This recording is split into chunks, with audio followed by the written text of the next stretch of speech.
Bismillahirrahmanirrahim. Assalamualaikum warahmatullahi wabarakatuh. Waalaikumsalam warahmatullahi wabarakatuh. Baik, apa kabar semuanya? Alhamdulillah luar biasa, Allah Akbar. Allah Akbar. Bagaimana Andika, Nirina, sehat? Alhamdulillah sehat Pak. Ahmad Rifki, Riani, Muhammad Zidan sehat? Alhamdulillah sehat Pak. Lukman Rashid? Sehat Pak. Sehat, alhamdulillah. Kebetulan kita hari ini beberapa teman-teman sedang ada di sekolah ya. Nanti saya juga ke sekolah bentar lagi. Tapi informasinya Bu Mona itu sedang ada diklat, benar ya? Kurang tahu, Pak. Tapi maksud tidak bisa hadir ya? Kurang tahu juga, Pak. Belum ada informasi. Oh, tapi itu yang harusnya itu belum hadir gurunya. Yang ada di sekolah siapa? Lukman Hakim di sekolah kan? Iya, Pak. Cuman belum datang Bu Monanya. Iya, Pak, belum ada guru. Tidak apa-apa. Baik, nanti saya coba masuk nanti. Tapi mungkin mohon izin kalau saya sekarang 7:30, berarti nanti mungkin jam 9 saya baru bisa hadir di sana. Oke. Sampai di sini teman-teman semuanya ada yang bisa kita diskusikan dulu dari pembelajaran sebelumnya. Barangkali ada yang bisa kita diskusikan karena materi kita hari ini adalah materi yang baru di luar dari materi-materi pengenalan kemarin, dan ini sudah sangat beririsan erat dengan pengembangan perangkat lunak dan game. Itu. Sebelum kita lanjut, jadi saya tidak akan lama, nanti aktivitas teman-teman yang nanti dapat dilaksanakan di rumahnya masing-masing. Oke, ada yang bisa kita diskusikan terlebih dahulu? Ini Andika, Ahmad Rifki, Muhammad Zidan kemana? Halo? Hadir, Pak. Oh, hadir Andika. Hadir, Pak. Barangkali ada yang kita bisa diskusikan terlebih dahulu.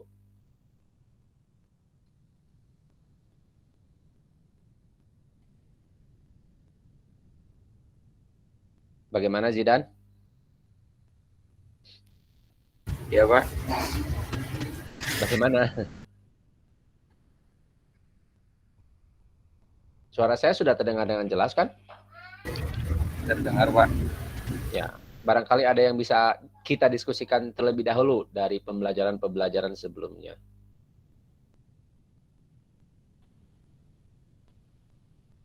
Zidan, Andika.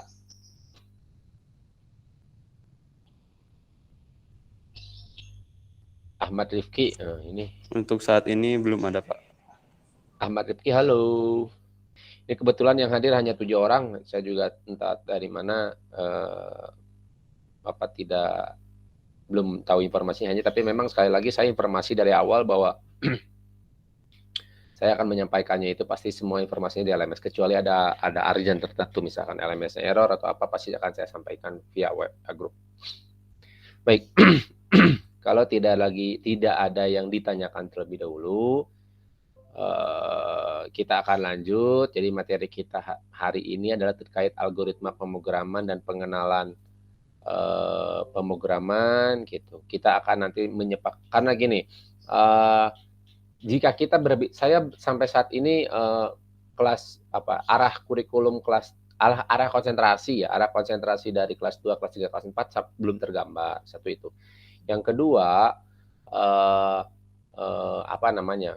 bahasa pemrograman game itu biasanya menggunakan bahasa C#. Jadi setidaknya bahasa yang kita gunakan hari ini adalah bahasa dasar. Jadi kita selama kurang lebih 3 bulan ke depan nanti akan menggunakan nama bahasanya C++.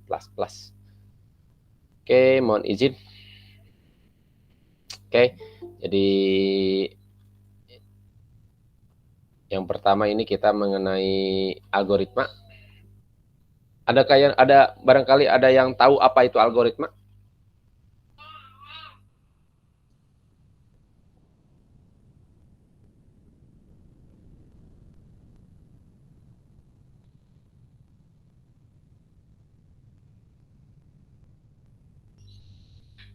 Oke. Barangkali ada yang tahu apa itu algoritma? Dava, halo Dava.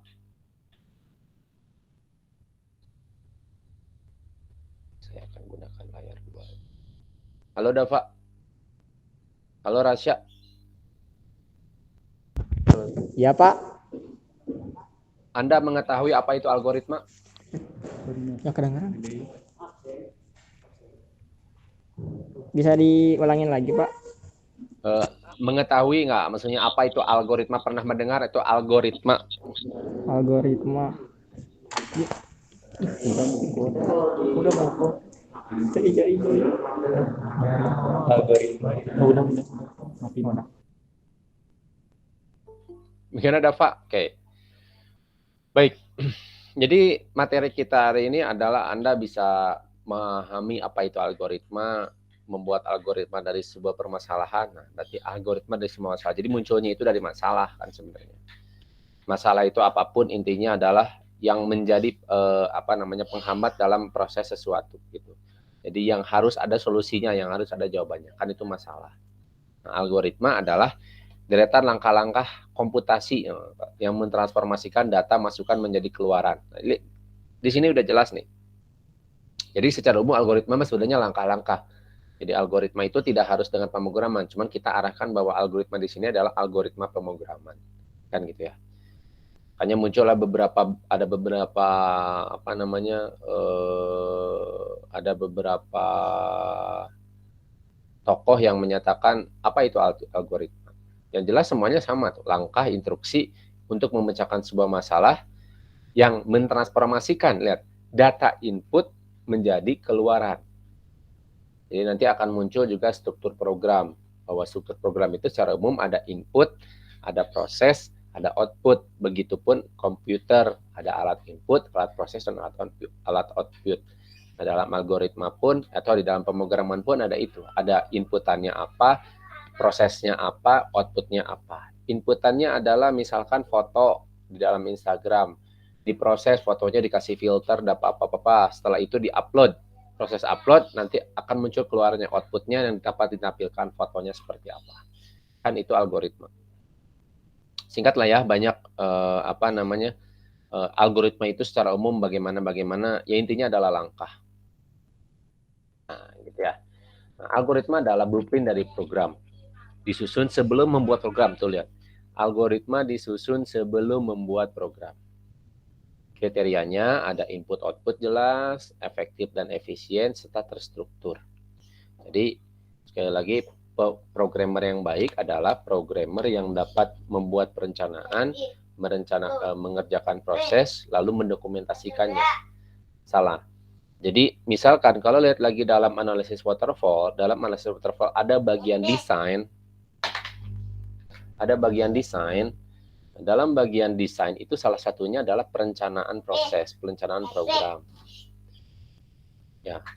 Nah, perencanaan proses ini dapat kita gambarkan dalam sebuah algoritma. Makanya di sini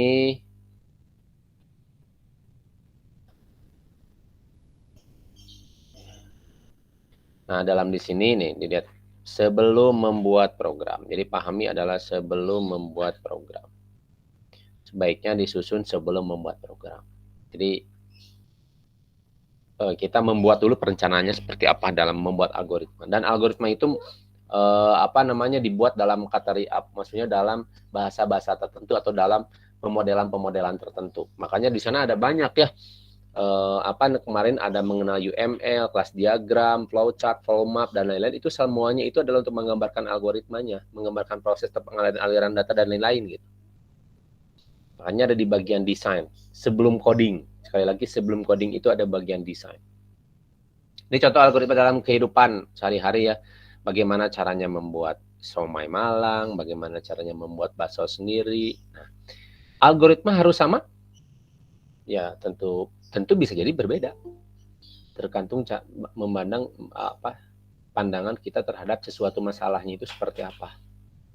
Tapi algoritma harus dikerjakan dengan menggunakan simbol yang sama, yang masalah standarisasi yang sama, agar antar orang yang bisa saling bekerja sama juga jelas ngapain saja sih, apa sih sebenarnya alur programnya seperti apa. Itu ya, ini tadi kriteria algoritma. Algoritma itu memiliki input, output, terus pasti gitu. Jadi instruksinya itu tidak ada yang ambigu, jelas. gitu ya. Terus ada batasnya, jadi jadi maksudnya sampai mana, sampai error itu batasnya, sampai terupload misalkan tadi program itu sampai ada batas. Terus efisien gitu ya. Jadi algoritma sebisa mungkin harus dapat dilaksanakan dan efektif. Contoh instruksi yang tidak efektif adalah A sama dengan A plus 0 atau A sama dengan A kali 1. Maksudnya adalah apapun bilangan yang ditambah 0 ya bilangan itu sendiri. Apapun bilangan yang dikalikan 1 adalah bilangan itu sendiri. Jadi jangan membuat alur-alur seperti ini. Oke. Sampai sini ada yang ingin ditanyakan? Yang bergabung lagi. Riza Maulana barangkali atau Ahmad Rifki dari tadi belum nyaut. Sampai sini ada yang ingin ditanyakan?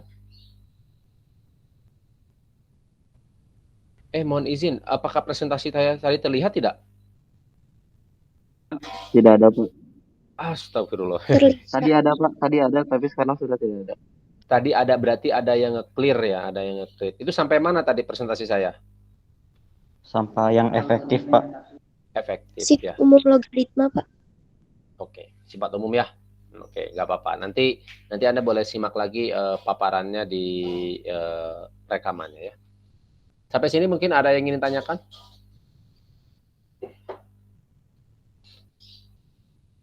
Belum ada? Kita presentasi lagi ya. Ahmad Wicaksono, Ahmad Rifki, halo.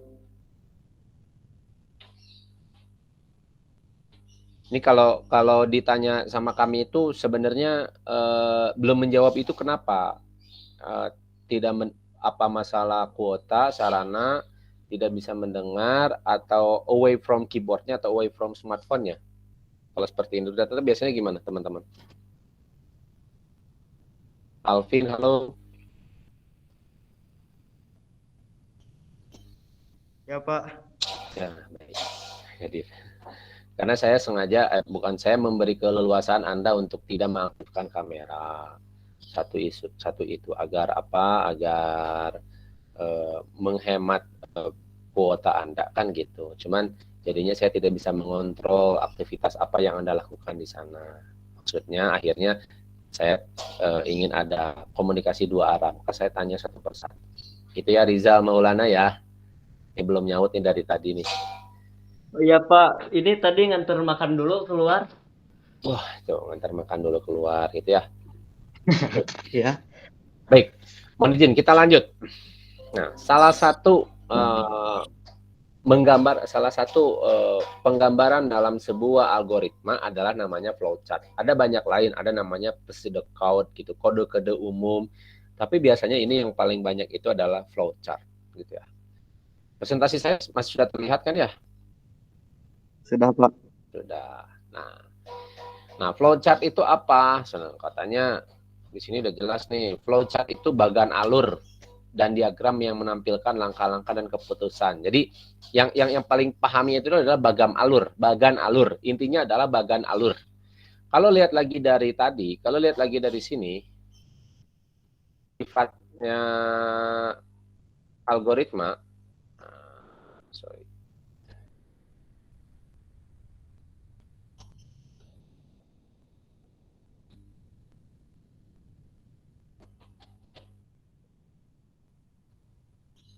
Nah, algoritma, lihat. Kalau sifatnya algoritma itu harus memiliki titik berhenti, stopping roll. Jadi pemberhentian sebuah proses.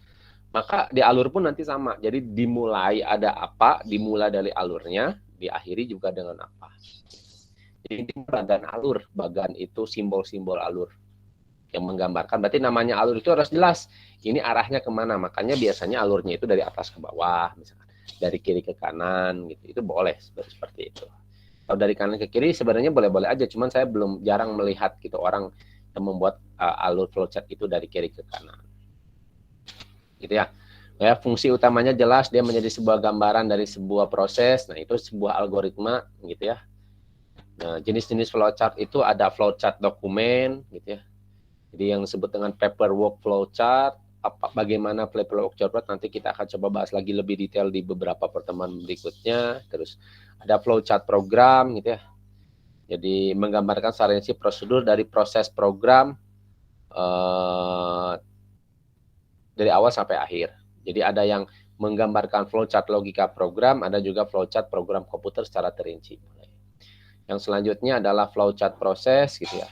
Penggambaran rekayasa industrial dari secara merinci dari menganalisis bla bla bla gitu ya. Flowchart system gitu. Menampilkan tahapan proses kerja yang sedang berlangsung di dalam sistem secara menyeluruh, flowchart skematik dan lain-lain. Intinya banyak lah jenis-jenis flowchart, tapi intinya adalah menggambarkan sebuah alur proses yang akhirnya bisa dibaca oleh semua orang. Nah, yang perlu Anda ketahui itu adalah simbol-simbolnya. Jadi ada beberapa simbol-simbol dari flowchart gitu ya. Yang pertama flow, jelas. Kalau flow berarti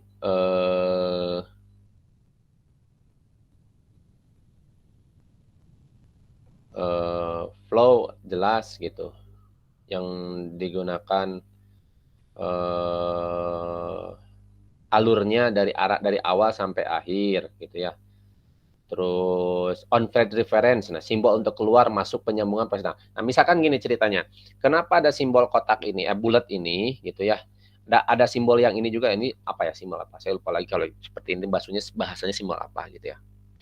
Jadi misalkan nanti ada biasanya apa ya, sambungan-sambungan dari sebuah alur. Nah, agar lebih mudah, maksudnya agar lebih mudah itu dalam artian kita coba contohkan aja. Contoh flowchart 1 halaman. Nah, kayak gini.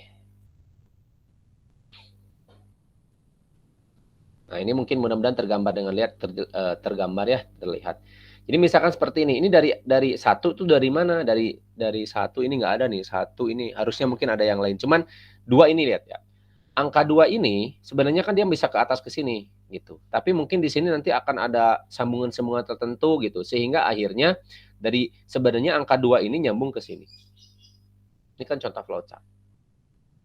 Nah, kalau misalnya gambarnya gini, berarti ini akan masuk ke page berikutnya. Jadi ini kan 1 halaman, sekali lagi ini 1 halaman. Kalau yang lain bisa jadi lebih dari 1 halaman. Jadi kalau ingin menyambungkan ke halaman berikutnya, ya disambungnya pakai kayak gini. Ini KNS, berarti nanti di sana juga ada KNS seperti apa. Gitu. Ini flowchart on page reference sama off page reference gitu.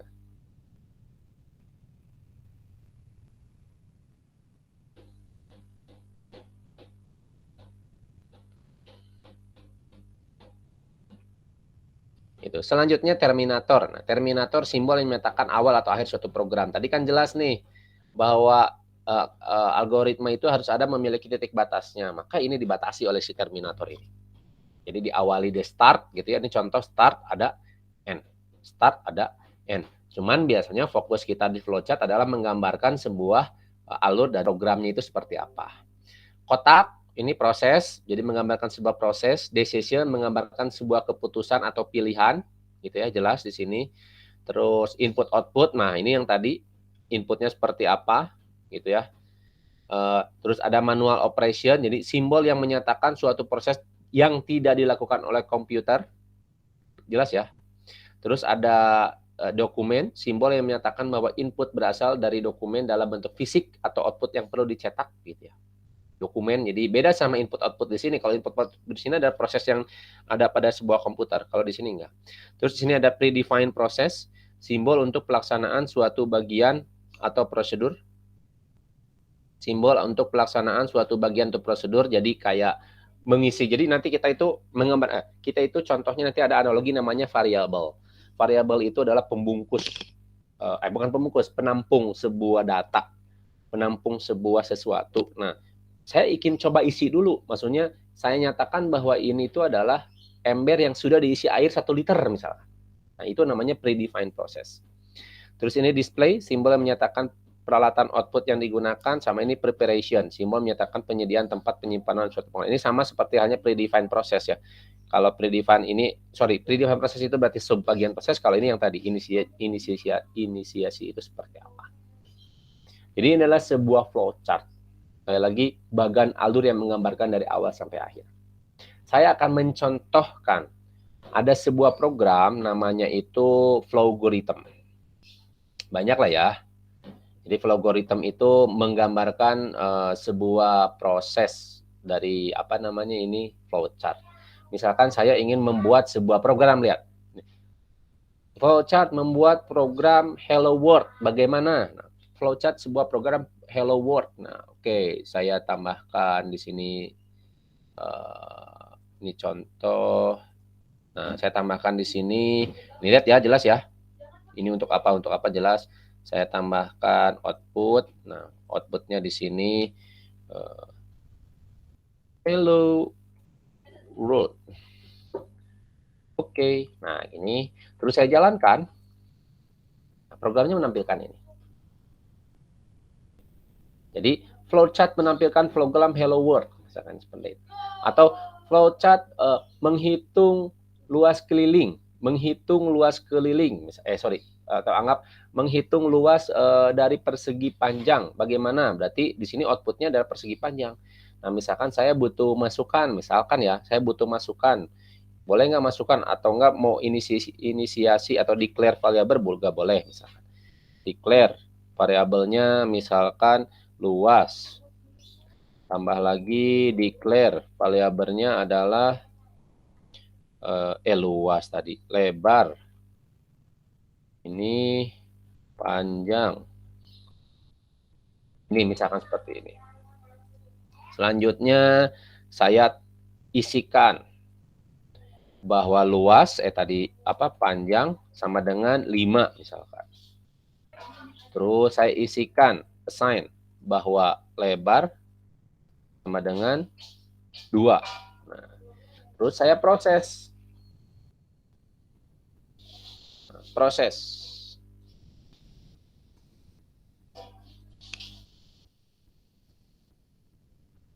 Ini kalau proses di sini bagaimana ya? Saya cek.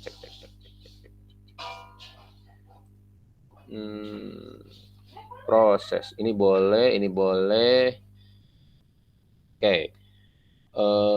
Saya butuh satu lagi buat luas di sini, deklarasi luas. Nah, terus saya cek luas sama dengan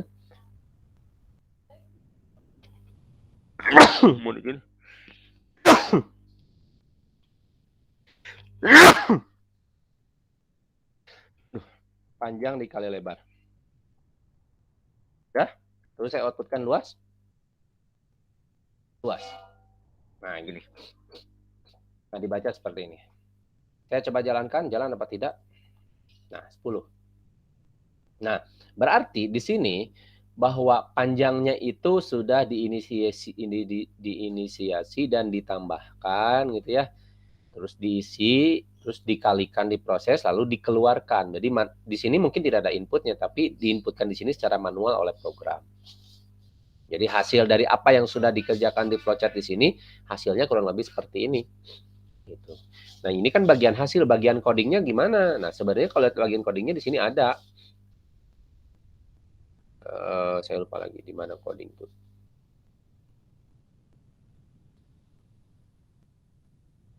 Nah, di sini ya.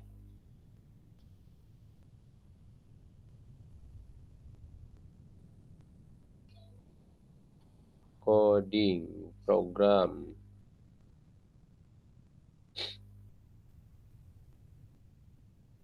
Nah, ini source code viewer. Nah, misalkan kalau di Python jadi gimana kayak gini. Kalau misalkan kita nanti menggunakan C# gimana kayak begini. Ini kan C#. Tapi kalau misalkan nanti kita menggunakan C++ yang kita akan gunakan seperti ini, jadinya gini. Panjang 5, lebar 2, luas sama dengan ini, cout, bla bla bla bla. Dan lain-lain ya. Ini ke bawahnya nggak usah juga nggak apa-apa. Nah, kurang lebih nanti programnya seperti ini. Jadi setiap algoritma itu pasti akan berbeda dengan codingnya. Jadi kita menyesuaikan dengan gini. Dan pastikan gini, namanya flowchart itu pasti terstruktur gitu. Jadi kalau memang misalkan seperti ini dari awal sampai akhir, maka ditulisnya juga seperti ini. Misalkan ini contoh ya. Contoh. Ini kayak gini aja. Nih. Ini kayak gini ya. bahwa panjangnya di sini, lebarnya di sini, luas sama dengan panjang kali lebar. Misalkan kita ubah aja ini kita ke ataskan ini, bisa nggak dipindahkan? Atau kita tambahkan lagi di sini. Nah, luas sama dengan panjang dikali lebar. Kita hapus, nah gini. Ini gini ya. Nah, di sininya pun nanti akan berubah. Tuh, terstruktur. Jadi harus menyesuaikan dengan flowchart-nya seperti apa. Nah, pada saat dijalankan, nah ini juga dari berpengaruh. Kita salah saja membuat sebuah flowchart, maka hasilnya pun salah. Error katanya. The variable lebar is what not is inisialisasi. Jadi maksudnya lebarnya itu kosong. Nggak ada. Jadi kita harus benar-benar membuat urutannya itu harus benar-benar. Salah urutan aja udah salah ke bawah. Itu maksudnya. Nah, misalkan kita membuat ininya nggak diinisialisasi, ininya kita tambahkan alat inputan, boleh. Ini inputnya input lebar, panjang. Ini input lebar, output. Nah, outputnya saya tambahkan misalkan gini, panjang sama dengan luas, bisa nggak gini? Sorry.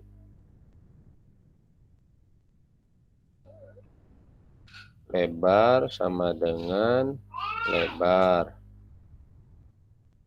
luas sama dengan luas, boleh nggak gini? Nggak mau, katanya harus satu.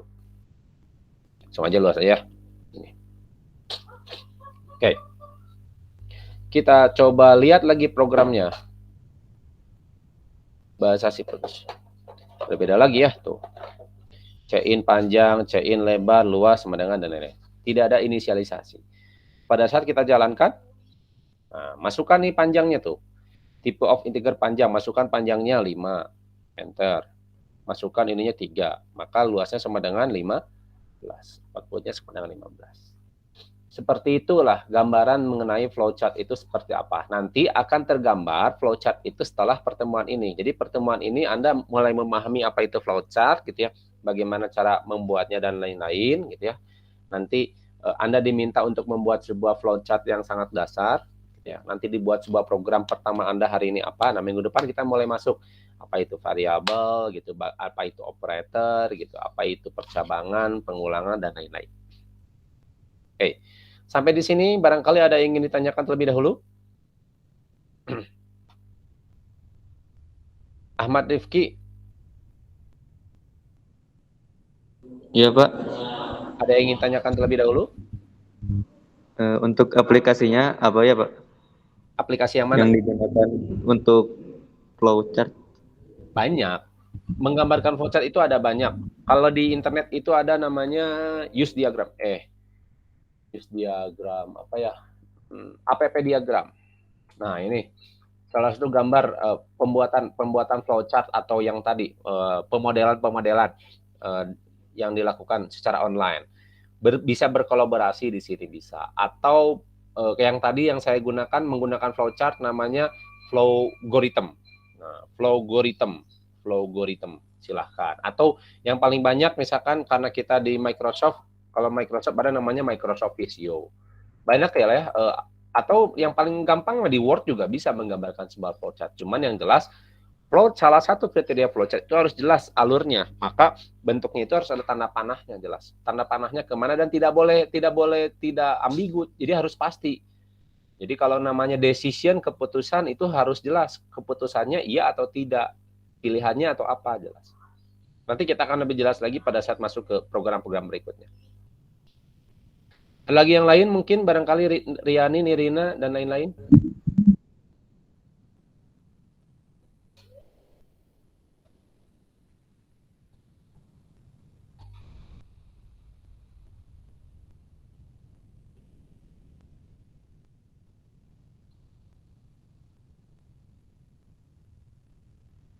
Kalau tidak lagi kita lanjut ya. Rizal? Iya Pak, lanjut Pak. Baik, kita lanjut. Nah, itu adalah pengenalan dari sebuah flowchart gitu ya. Nah, selanjutnya adalah kita mengenal namanya bahasa pemrograman C++. Jadi kalau secara teorinya banyak lah ya pengenalannya itu apa gitu ya. Sejarahnya itu bagaimana. Namanya C++ berarti dia ada bahasa C. Jadi mengawalinya tuh ya merupakan perluasan dari bahasa C. Simpelnya adalah segala sintak yang ada pada bahasa C dapat kita gunakan juga di C++.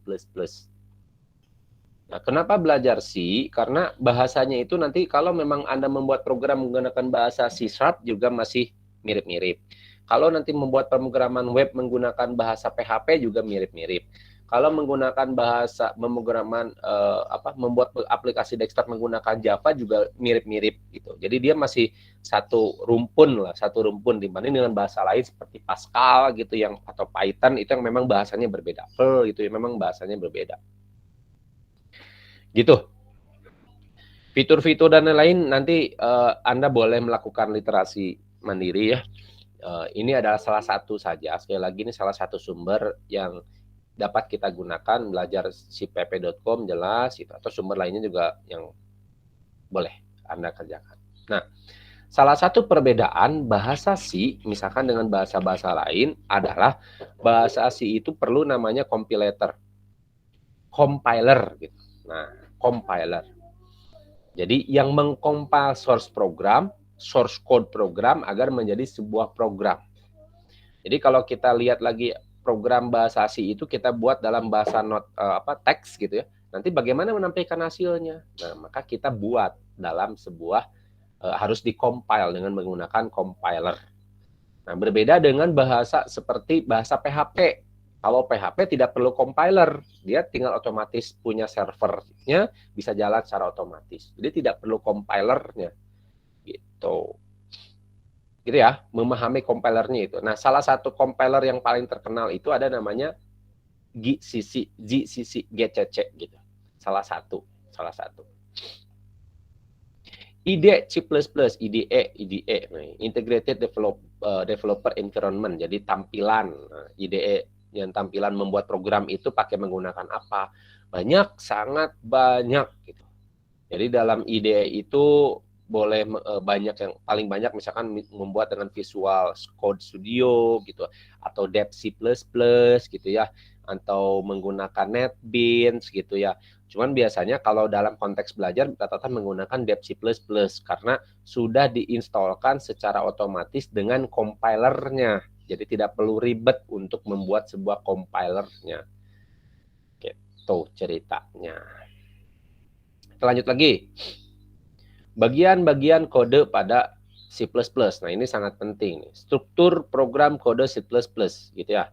Jadi struktur program C++ itu, nah, pahami ada 5 dan ini maksudnya tidak harus 5-5-nya ada ya. Tidak harus 5-5-nya ada, tapi biasa jadi ini ada semuanya, tapi urutannya itu jelas. Ada namanya preprocessor directive, pengarah kompilator atau pengarah compiler. Terus declaration, deklarasi, definisi ya. Terus statement atau expression, pernyataan atau ekspresi, serta yang lainnya adalah komentar. Contoh program, yang mana preprocessor directive yang ini. Sebentar ya.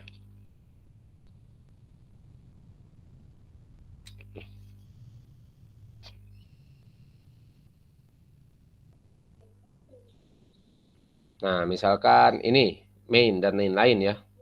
Gitu. Nah, ini adalah preprocessor directive. Jelas. Ini adalah komentar. Ini adalah pernyataan. Gitu ya. Ini komentar. Nah, kan saya bilang kepada Anda, salah satu programmer yang baik adalah programmer yang rajin membuat komentar. Bukan mengomentari orang lain ya, tapi membuat komentar sebagai, karena bisa jadi ini tuh untuk apa kita nggak tahu kan, kita bekerja dalam banyak bekerja sama. Jadi kita bisa jadi membuat program itu lebih dari satu orang gitu.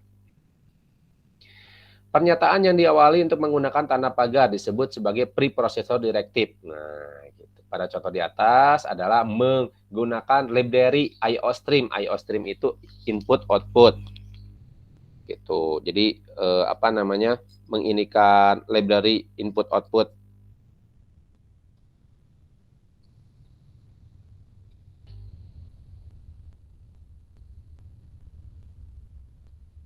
input output program yang tadi biar bisa menginput output gitu ya. Nah, bisa jadi di sini kita mengincludekan atau membuat menambahkan library banyak, nggak hanya IOStream, math.h misalkan boleh. Sebagai bukti katanya pada versi 6 menggunakan salah satu fitur yang disediakan oleh pustaka IOStream. Nah, seperti ini ya IOStream. Menggunakan ini. Gitu, dan lain-lain banyak ya. Silahkan. Baris keempatan ini merupakan blok pembuka sama blok penutup, nanti harus diakhiri ditutup gitu ya. Baris kelima ini merupakan sebuah proses tadi, sebuah baris pernyataan statement yang tadi ya. Terus contohnya kayak gini dan juga belajar dan lain-lain. Tambahan, nah, kemungkinan Anda akan menemukan program seperti ini di artikel berikutnya atau bahkan di beberapa tutorial atau di beberapa sumber pun seperti ini. Nah, dari atas merupakan contoh program berasal dari contoh program pertama dengan sedikit perubahan. Yang berbeda adalah penulis menambahkan pernyataan using namespace std gitu ya. Meskipun berbeda, maksudnya apa? Jadi kan sebenarnya secara defaultnya itu harus ada gini, std semuanya. Jadi program itu harus ada std-nya. Tapi terlalu ribet, makanya kita simpulkan dari atas. Jadi menggunakan namespace std. Jadi std-nya nggak usah lagi kita tuliskan di sini. Gitu ya. Nah, itu bagian-bagian Odyssey.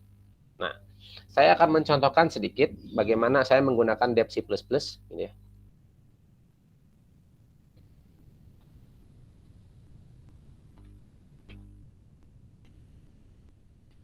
Bahasanya Inggris ya.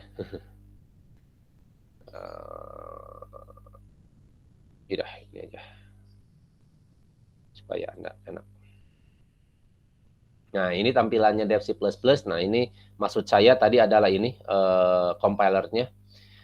Saya buat sebuah file terlebih dahulu. Nah, tadi kita ikutin aja ini. Kita membuat program pertama nih. Include IOStream. Ya. Selanjutnya saya menggunakan space std. int main. Nah, return 0. Cout. Nah, gitu ya. Hello world.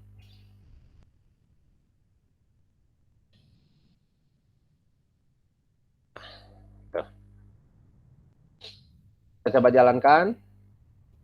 Run. Compile dulu boleh. Nah, di compile misalkan namanya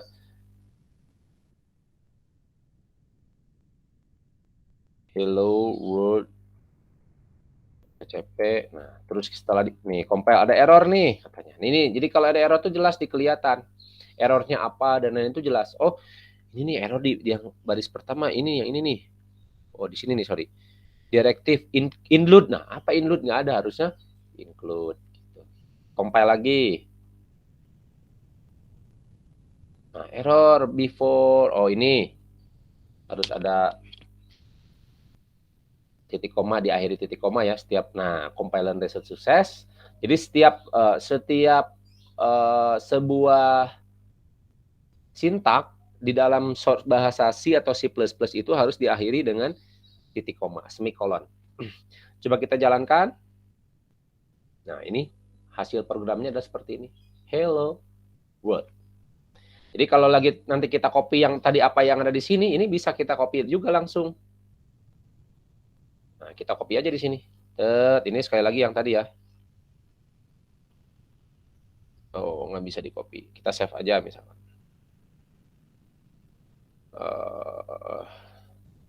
Luas persegi. Coba buka di sini. Open. Luas persegi. Nah, ini ya. Kita coba jalankan. Compile dulu. Aman. Kita coba jalankan. Nah, ini berarti panjang. Ini lebar. Hasilnya adalah 18. Seperti itu. Simple ya.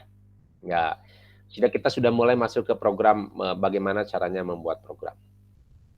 Oke, sampai di sini ada yang ingin kita diskusikan terlebih dahulu. Barangkali Nirina ada atau tidak? Tidak ada, Pak. Tidak ada, masih terlihat lah ya. Nah, Iya, Pak, masih terlihat. Sekarang saya akan mencoba mencontohkan, mohon izin saya stop sharing terlebih dahulu. Saya mencoba mencontohkan bagaimana kalau di handphone gitu ya. Ada nggak program yang kita gunakan di handphone? Ada banyak ya program yang kita dapat installkan untuk membuat sebuah pemrograman atau belajar bahasa C atau C++. Ada banyak. Oke, saya mohon izin saya akan gabung dari handphone saya.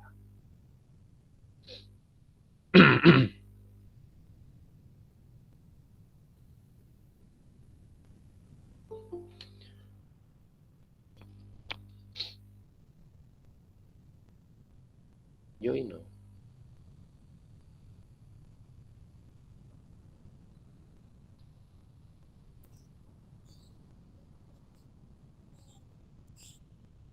Oke.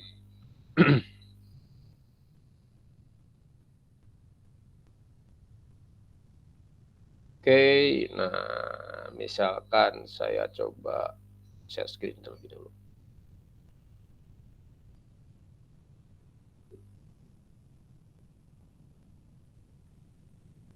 Oke, salah satu program namanya misalkan saya menggunakan namanya decoder di sini. Saya menggunakan salah satu program namanya decoder. Nah, kayak gini. Ini contoh program ya. Ya, kita buat dulu start coding gitu ya. Misalkan boleh dari Git, apa itu Git nanti kita akan coba jelaskan lebih lanjut lagi. Kita buat aja file baru menggunakan bahasa C++, nama filenya misalkan hello world read. Nah, kayak gini ya. Tuh. Ini sama ya, bahasanya kan sama tuh, include IOStream using namespace. Gitu. Compiler menggunakan apa? Misalkan saya hello 3 months. Nah, ini. Terus kita coba jalankan. Jadinya gini. Hello 3 months. Atau nanti kita mau coba membuat file yang tadi, misalkan yang seperti ini ya, yang ada di yang tadi panjang lebar boleh. int panjang, panjang sama dengan mana sama dengan 5. int lebar sama dengan 2. int luas sama dengan panjang dikali lebar. Nah, terus kita tampilkan di sini hasilnya. Luas. Ya. Kita coba jalankan. Jalan apa tidak? Ada iklan. 10. Dia muncul hasilnya 10. Jadi kalau ada tambah inputan tinggal tambah keluaran tinggal tambah. Jadi maksud saya adalah kalau memang Anda terkendala di masalah laptop, jadi Anda bisa melakukan praktikum menggunakan handphone Anda masing-masing. Salah satu contoh aplikasinya adalah decoder atau banyak sebenarnya aplikasi-aplikasi yang dapat Anda installkan di Android atau di macOS gitu, di iOS gitu untuk menginstalkan sebuah source code bahasa pemrograman bahasa C++ beserta dengan compilernya. Seperti itu. Sampai di sini barangkali ada yang ingin kita diskusikan terlebih dahulu. Diskusikan lagi. Gitu.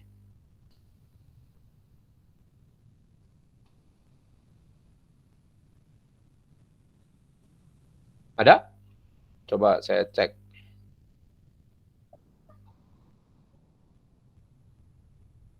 Alvin, bagaimana Alvin atau Syahrul? Belum kepanggil nih Syahrul.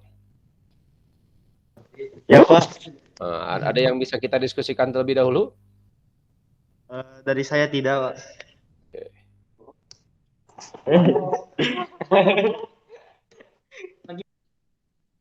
Ketawa-ketawa.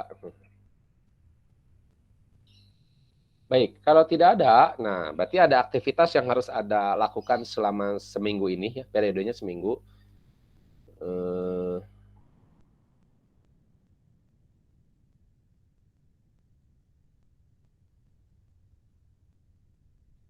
Saya akan beralih dulu ke laptop kembali.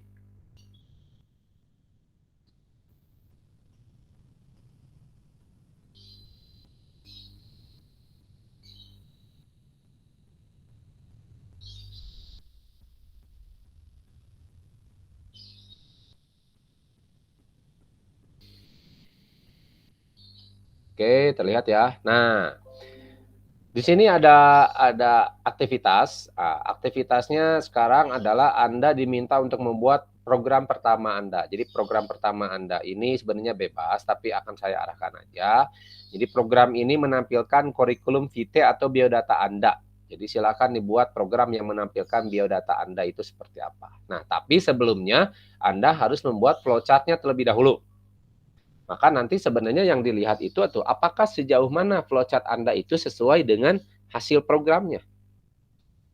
Mana start, mana end gitu ya. Kalau ini dalam satu halaman seperti apa gitu ya. Kurikulum vitae itu apa nih? Kurikulum vitae itu ini. Vitae. Nih kayak gini. Pak, ini ada gambarnya nggak? Nggak usah, karena kalau gambar sulit ya. Bahasanya kan hitam dan putih, tapi kalau gambar sulit. Nah, kayak gini contohnya. Jadi nanti silakan Anda membuat kurikulum vitae yang menampilkan biodata Anda masing-masing seperti apa. Seperti itu. Tapi sekali lagi harus dibuat flowchart-nya terlebih dahulu sebagai gambaran apakah flowchart yang Anda gunakan itu sesuai dengan apa yang Anda codingkan atau tidak. Seperti itu. Nah, Anda nanti membuat laporan seperti biasa ya. Laporannya nanti langsung dituliskan di sini, terus diinsertkan gambar-gambar dari image hosting gitu ya, dan lain-lain. Seperti yang kemarin juga di akhir, Anda boleh memberi rating atau nilai pada setiap laporan teman Anda yang telah dibuat gitu ya, pada menu rate. Nanti silakan Anda nilai laporan teman Anda. Yang dinilai nanti apa bebas sebenarnya, tapi yang paling penting ada sejauh mana flowchart ini sesuai dengan coding yang tadi yang Anda gunakan. Seperti itu. Sampai sini, ada yang ingin kita diskusikan lagi? Saya tanya satu persatu saja, karena sedikit. Ahmad Rifki, bagaimana? Pengen minta aplikasinya, Pak. Pengen minta? Wah, ya tinggal download aja, Kasep. Di mana, nanti Pak? saya coba Linknya? Oke, linknya googling aja. Oke, saya coba masukkan ke sini ya, sumber belajar. Ya, Pak, baik. Terima kasih, Pak. Sumber belajar. Nanti beberapa aplikasinya saya masukkan di sana.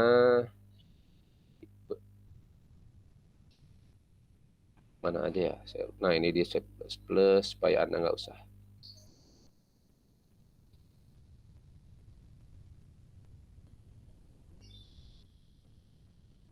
Terus apalagi Flowgorithm.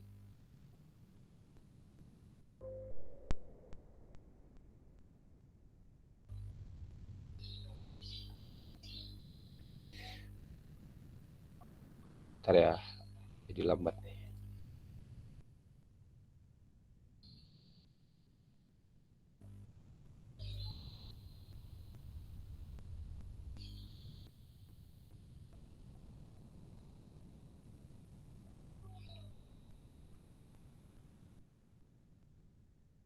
Flowgorithm.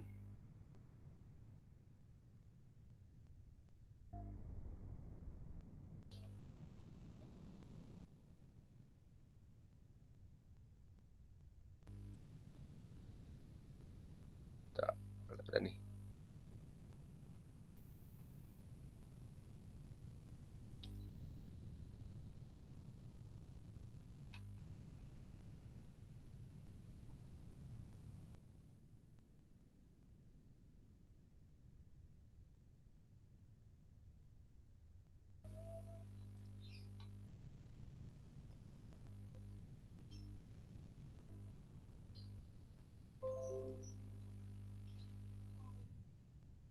Ini yang saya gunakan ya.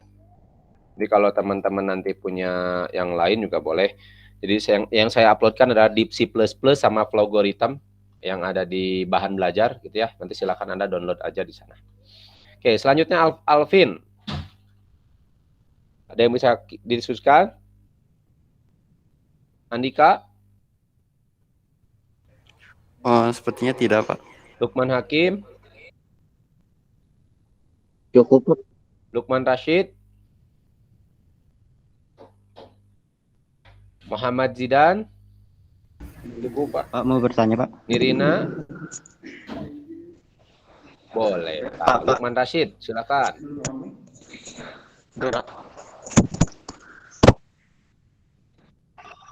Halo, Pak. Putus-putus Lukman Rashid, silakan diulang kembali pertanyaannya.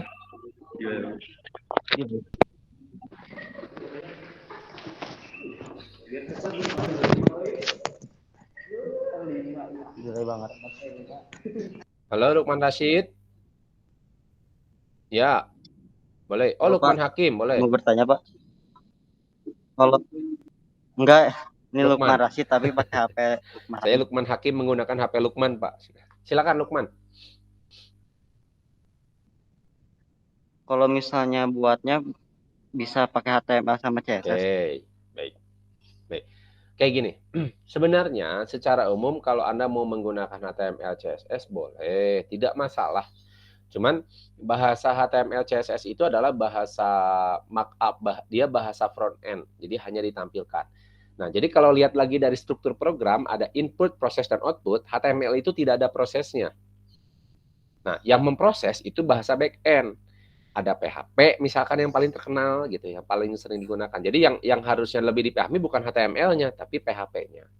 Jadi sebenarnya arahnya itu tidak. Jadi sebenarnya Anda diperbolehkan untuk menggunakan bahasa apapun sebenarnya. Pembelajarannya seperti itu. Hanya mungkin saya bukan mengarahkan, saya bukan menyarankan juga bukan, tapi agar saya tidak akan menjelaskan secara rinci seluruh bahasa, yang akan saya fokuskan adalah bahasa C++. Jadi kalau Anda menggunakan bahasa lain pun tidak masalah sebenarnya. Yang penting mah Anda paham kan sebenarnya gitu kan. Dasarnya itu adalah dasar, misalkan yang tadi, Anda paham struktur program hari ini tuh. Anda bisa membuat sebuah program Hello World, silakan. Gitu. Anda nanti bisa membuat percabangan, pengulangan, silakan. Jadi bagaimana cara membuat percabangannya? Itu yang paling penting itu. Jadi bukan bahasa yang digunakannya apa. Itu Lukman ya. Cuman kalau menggunakan HTML, CSS nggak bisa. Harus menggunakan PHP-nya. Kalau HTML aja tidak bisa. Gitu ya, Lukman. Halo, Lukman. Ya, Pak. Baik. Milani baru hadir, tidak apa-apa. Muhammad Zidan. Ada, Nirina. Putri Nur Sabila, bagaimana? Ya, sudah cukup, Pak. Riani, Rizal, Sahrul. Sudah cukup, Pak. Baik, Pak. kalau sudah cukup, teman-teman sekarang bisa melaksanakan aktivitas lagi. Kita berjumpa lagi di minggu depan. Rekaman ini nanti akan saya uploadkan di YouTube terlebih dahulu. Selanjutnya nanti akan saya simpan di halaman di LMS ya, di halaman instruksi pembelajaran. Kalau tidak ada lagi tanyakan, terima kasih semuanya. Selamat pagi. Mohon izin saya keluar dari room, gitu ya. Sehat-sehat semuanya. Sampai jumpa kembali lagi nanti kita di pembelajaran berikutnya. Saya mohon izin menyampaikan bahwa ada grup pertama yang dulu melaksanakan luring, tapi belum sempat kita melaksanakan praktikum pembuatan kabel jaringan. Nah, untuk kelompok 2, 3, dan 4 nanti pertemuan berikutnya, lihatlah pertemuan berikutnya pada saat luring nanti akan dilaksanakan tes. Ingat, akan dilaksanakan tes pembuatan kabel. Tapi bagi grup 1 tidak dulu. Tapi kalau ingin langsung tes mah enggak, silahkan. Tapi kalau grup 1 nanti saya akan jelaskan terlebih dahulu bagaimana cara membuat kabel jaringannya. Gitu ya. Selagi terima kasih semuanya, sehat-sehat semuanya. Selamat pagi. Wassalamualaikum warahmatullahi wabarakatuh. Waalaikumsalam. Waalaikumsalam warahmatullahi wabarakatuh.